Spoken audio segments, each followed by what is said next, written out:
When organizing a business, it's important to understand that there are a number of factors to take into account.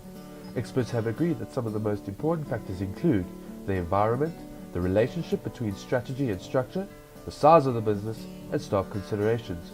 While it is possible to list countless factors, let's just talk about the size of the business and the staff considerations. Before we get too deep into this conversation, let's first define some important terms.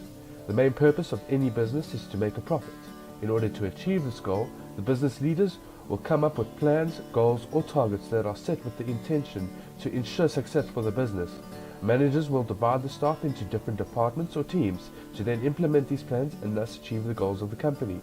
This action of delegation and coordination of tasks and duties in order to achieve the company's objectives is referred to as the organizational structure of the business. When we refer to the number of staff, we refer to the number of employees that lawfully work for a company. And when we refer to the size of the business, we refer to the complexity of the business. The size of the business can also refer to the number of staff and managers that need to be coordinated. Now that we have some definitions out of the way, let's discuss the effects of having a large business. In general, if someone is in charge of a large group of individuals, it can become increasingly difficult to manage them. The same is true when you look at the organizational structure of a business.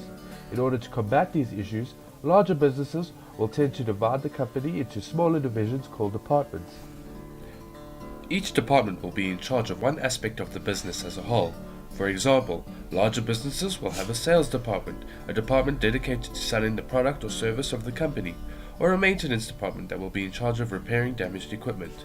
A disadvantage of this would be that the staff working on these departments will need to be trained. The result of this is that it raises the operating costs of the business. In contrast, a smaller business will have less specialized staff in general.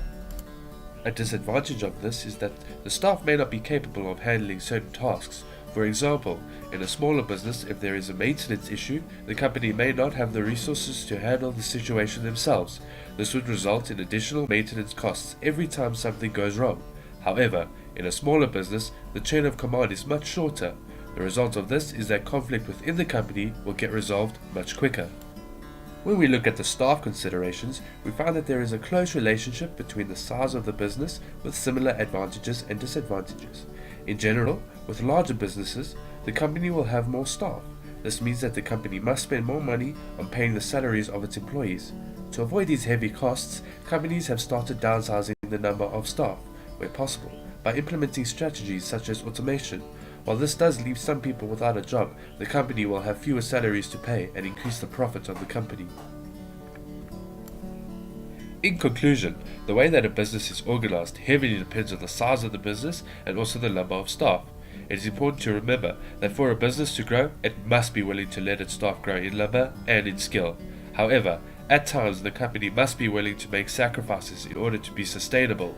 If the company is making no profit, the company will no longer operate, and everybody in the company will have to search for a new job. In order to make a business successful, a compromise must be found. This can be summarized with the diagram displayed on screen. The size and staff considerations in organizing a business can be split into two sections. The first is the grouping and coordinating of functions. This is where the staff is split up into different departments.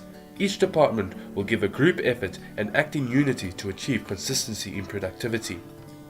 The second section involves the span of control. For widespread businesses, this is resolved with departments each being more independent but having stricter job demarcations.